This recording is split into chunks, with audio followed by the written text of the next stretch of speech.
दिसेने परत मातृभूमीला, सागरा प्राण तळमळला तळमळला सागरा.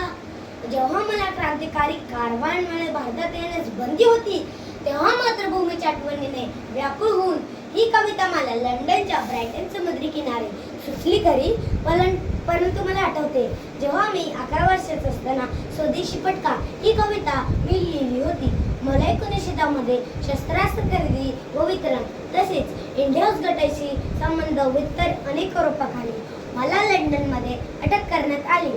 त्यानंतर मला भारतात आल्यानंतर नाशिकचे कलेक्टर M.T. जॅक्सनच्या हत्येला प्रवृत्त केल्याच्या आरोपाखाली मला अंदमान आणि निकोबारच्या जेलमध्ये मला 50 वर्षाची काळापासून शिक्षा झाली.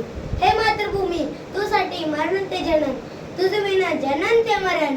म्हणून मी म्हणतो, उदांत ध्येयासाठी केलेले बलिदान कधीच वाया जात नाही. जसे देहाकडून देवाकडे जाताना देश लागतो, तसे या देशाचे आपण देणे लागतो. असा मी विनायक पुत्र भारत मातेचा वाहिले आयुष्य मातेसाठी फक्त एक. का कोणी बघू शकते वेदना आईच्या अनंत अविरत बंधनात. विसरू कशी शिकवण शूरे यांची, अन्यायाला जुगारणारा महाराणा यांची. नुसतं रडून हात पसरून का कधी मिळते मुक्ती, करावा लागतो विरोध, सांडावा लागतं रक्त, तेव्हा मिळतो आनंद वेदनांचा.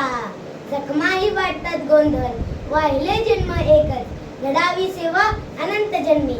हेच मागतो मी विनायक, मी विनायक, मी विनायक. जय हिंद.